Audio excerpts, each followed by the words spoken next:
in order for us to be a spiritual successor, to be in that same vein, we should follow core things that are in the DNA of the original show.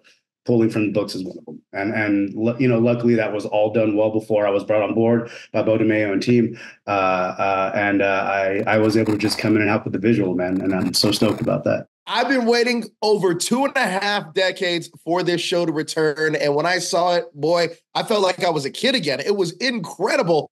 Everything's updated, though, and absolutely gorgeous. Now, you're not making an X-Men show. You're making the X-Men show. Can you talk about tapping into the time frame between 96 and 98 and how that time frame kind of influenced the look and action of the show? I love answering that question because, the visual aspect is definitely what I was brought on for, to help guide and work with the team in tandem to give us the show that, it's the show that we remember, right? Because it's been 30 years, like we there's so many things in animation right now, not just animation being pushed as a level of storytelling, not just the children's medium, but just the bar of what can be done in TV animation and feature animation. So we got to stay relevant, but it's got to feel in that sandbox of the 90s.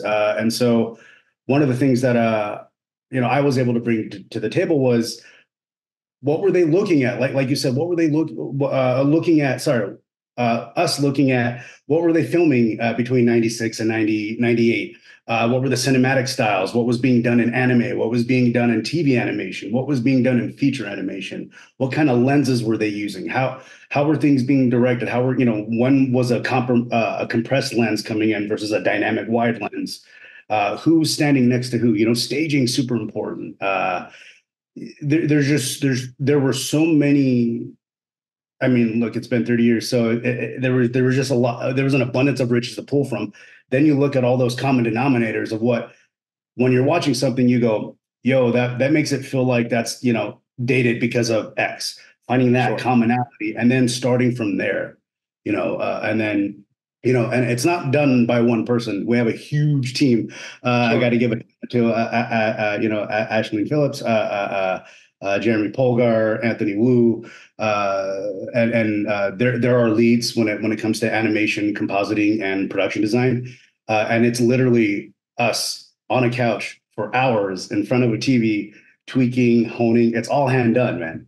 So yeah, it's a monumental group effort to make it feel like that, but to still be high octane. Sure. So the fact that that's what fans are chewing on, that's great. Yeah, absolutely. Now, as the story progresses throughout time, will you continually look at the same influences in popular movies and filming techniques? So, like, say we go to like 99, you're going to look at stuff around 99 and then 2000 if we get there? That remains to be seen. I got plenty to worry about, as well as the team on season 1. We got plenty to focus on, I should say. But it is just that. X-Men 92 was definitely a product of its time. It was definitely unapologetic about where it was in the timeline of things. And we have that now to look back to. And that's what that's where the nostalgia come in. That's where the fondness comes in. So, true as it is ingrained into the DNA to be sort of a period piece, X-Men 97 needs to do the same. Now, can you talk about finding that fine line between 90s nostalgia and staying relevant and pushing the medium forward? What I can speak to is the visual aspect of that, right? Sure.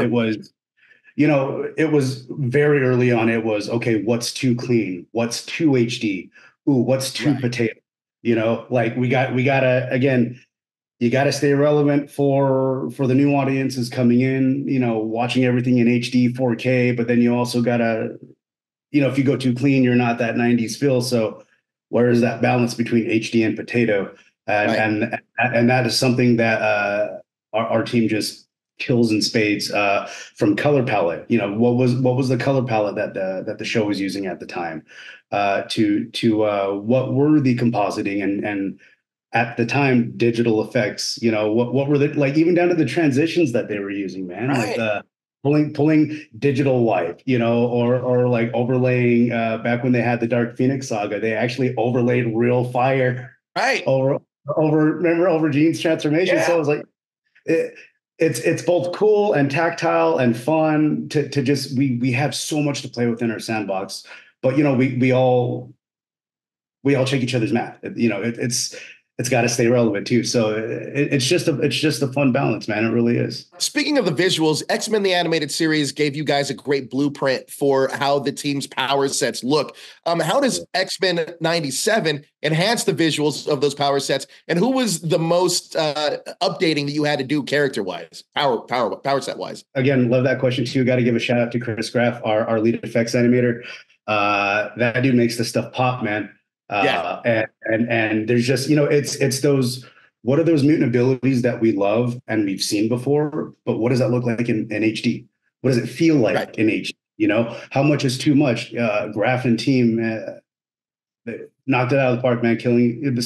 We have some of the best artists in the game right now, and everybody is bringing their A game to this. And effects is absolutely no different, right? Because the mutant abilities are just as much of a character and nuanced as the characters themselves, right? So they are reflections of the character. So to be able to have a team to specialize in getting that right, I mean, the audience, you'll see it in the show. Lots of love and attention goes to those mutant abilities. Now, for a lot of fans that are about my age, they really got exposed to comic books through this show. This must be a dream job for anybody that saw that show growing up. Realistically, how long do you think this series can go for? And also, when did you have your pinch me moment of like, I'm working on X-Men 97? As far as longevity of the series goes, I'm just hopeful for it because, being employed is great and getting to work with these characters is even greater, right? So the fact that I get paid and the team, we get paid to do this, that's pretty rad. But man, what I can speak to though, the pinch me moment, aside from getting the call, like, hey, you got the job, which was awesome, right? But my sincere pinch me moment, man, is to take me back when I was working on episode 1, when I was working on the jet sequence that was in the script, when the X-Men are flying in the Blackbird for the first time in the show. Yes.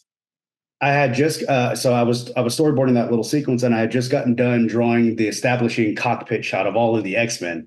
Like I had just got done cleaning it up, and that's when it hit me. It's like, oh, I just drew all the X-Men in the Blackbird. Yo, what? So like that, I'm still getting goosebumps over that, man, because like it's. Right. And to bring it back to what you said before, it's one thing to be on an X-Men show or an X-Men IP, anything, because that's wild. That's great. But it's another thing to be on this X-Men IP, the X-Men. They're the voices you hear when you read the comics. These are the moves and the characters you look to when you hear or somebody talking about the X-Men. Right. So like, yeah, that was it for me, man. Getting to draw all the characters in the Blackbird for the first time on our show. That was cool. Now, I know a lot of the scripts were written before you already became a part of the team, but I feel like this show can give us so many seasons. Now, if that is the case, what are some of the kind of storylines that you'd like to personally highlight from any classic X-Men tales, whether it be Onslaught or the Krakoa era or even the Mutant Massacre? What are some of the stories that you would like to see in the show? That question, I will have to say you'll have to just wait and see, because some of them actually do get answered. And the ones that don't want to give fans any false hype on anything. So, but what I will say is fans will be satiated. I've been satiated, continue to be satiated. Yeah. And look, in the OG show, it was core to their DNA that they went to the source material, right? They pulled a lot from the Claremont run and other books, but they pulled from the books, right? And they had 5 seasons over, 30 episodes plus a season, right? Just about.